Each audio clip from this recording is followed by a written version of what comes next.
to Verity. Many thanks.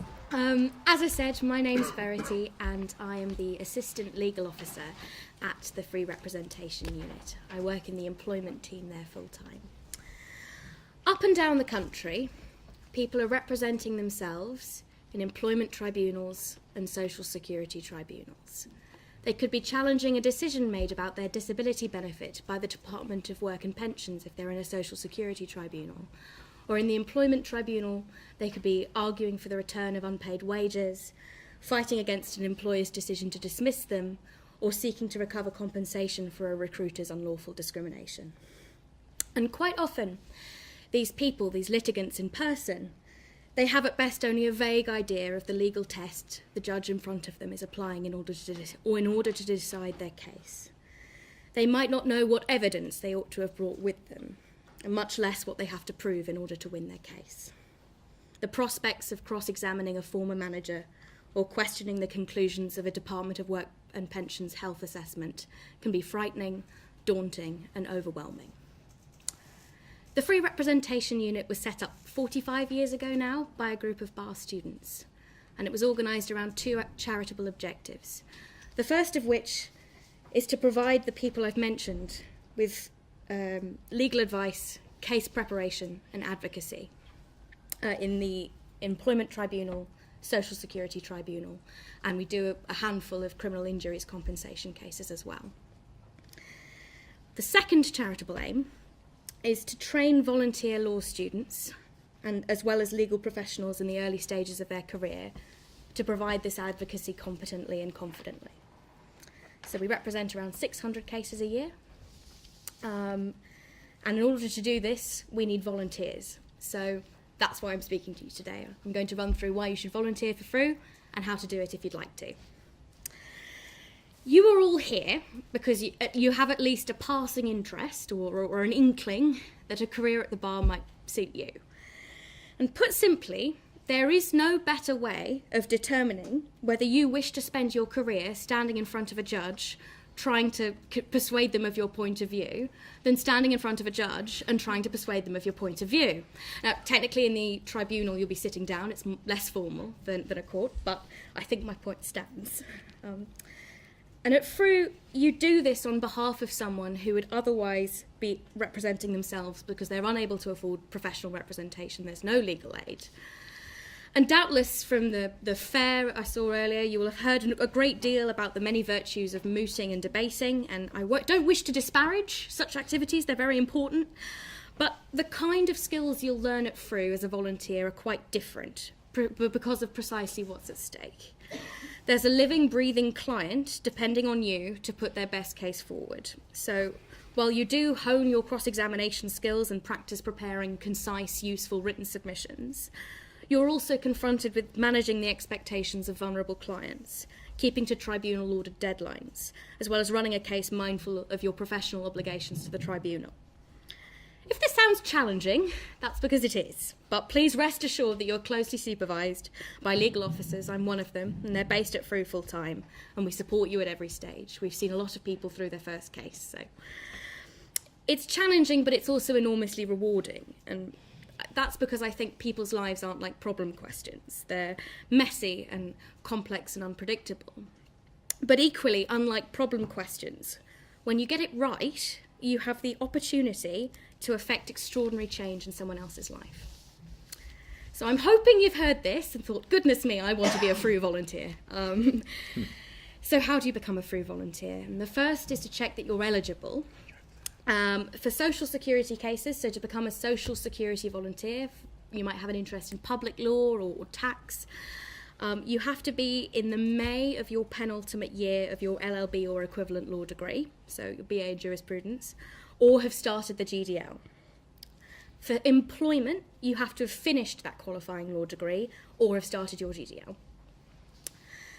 And the next stage, once you've checked that you're eligible, is to attend one of our training days. We run these 3 times a year, and the next ones will be advertised in January or February, so keep an eye out. And they're 1 day each in central London. There's a separate one for employment and another one for social security. And it's a bit of a crash course. It's an overview of the statutory framework you'll be expected to apply. Obviously, when you're running cases, you'll have to know the law in a lot more detail, but the purpose of the training day is to give you an idea of how it all fits together.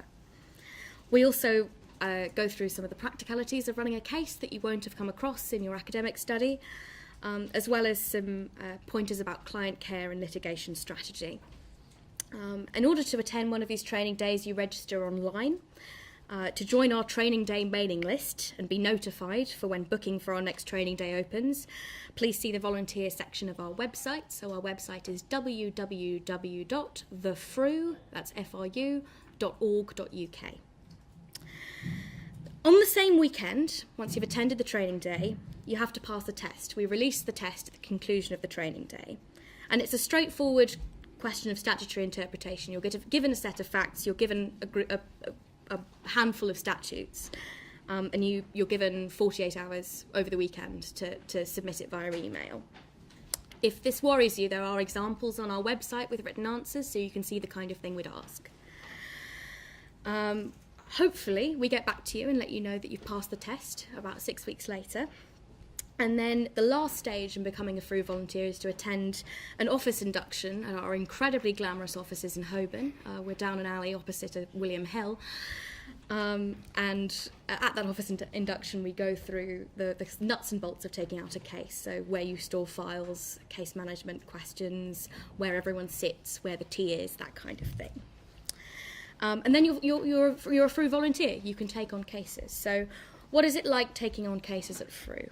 Well, unlike other pro bono organisations, there's no regular commitment. You take cases for us according to your availability. We'll release cases with their hearing date attached, and then it's up, as long as you're available on that hearing date and have time between when you take the case out and represent the client at the hearing, it's up to you how you prepare that time, and you have to devote sufficient time to prepare adequately for the case, but there's no it's not like you have to come into FRU 2 or 3 days a week once you're qualified.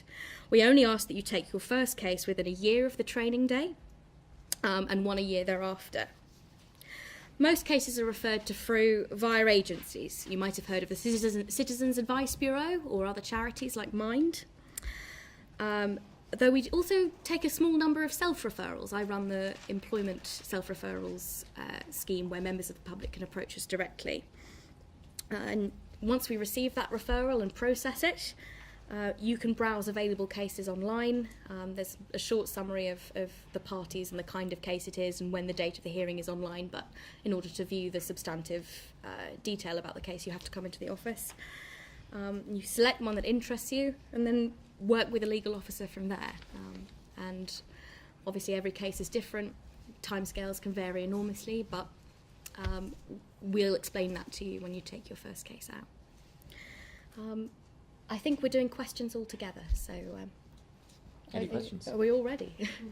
Does FRU operate anywhere else in the country? Is it all London? We are predominantly in London and the South East. However, we have a small scheme up in Nottingham as well with Nottingham Trent University.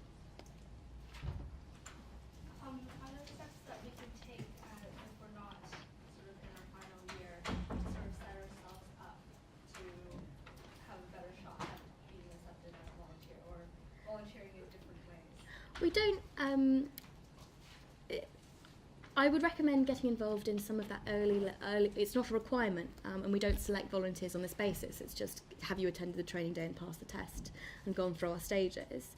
However, I would recommend trying to get some experience at those advice agencies I mentioned earlier, so people on the front line, so that's clinics, citizens advice bureaus, that kind of thing, to see people and understand how the model works. There's a question over there. This one is for FRU. Hi. Do you have any training, advocacy training for your volunteers before they take on their first case? So at the training day, the question was, does FRU have any advocacy training for the volunteers? And the answer is yes. On the training day, we do cover approaches to advocacy, though of course that's something that's also you learn on the job, if you like, in the process of representing someone as well. Does that also include cross-examination? Yes, on the employment. The question is, does that also include cross-examination? And the answer is yes, on the employment training day. No more questions? Can I just want to ask a quick question. If you know, being mindful of camera equipment near you, could you just put your hand up if you are based in London? Okay, and those who are not based in London, we just do that as well? There we go. I just wanted to ask through, because it's one of the things that came up last year as well. I mean, I know you said you had a small base at, was it Nottingham University? Yes. Nottingham. Nottingham. Sorry. But what would you recommend if they want to get involved with through, but you maybe can't make it to London all the time? So Matt's question is about opportunities for people outside London and the South East to volunteer with Through. We do go as far as Brighton and Reading, but at the moment we're predominantly based in London. Obviously Through currently is a small charity, and the reason we aren't open across the country is because we don't have the funding. There are, I think, 6 full-time members of staff in total. However, moving forward, we're looking to digitise and all. I'm so sorry. Is that better? Am I closer to the microphone now? Hello? Can you hear me? I think that's going to the camera rather than amplified. It is, yeah. Not a problem. I'm so sorry.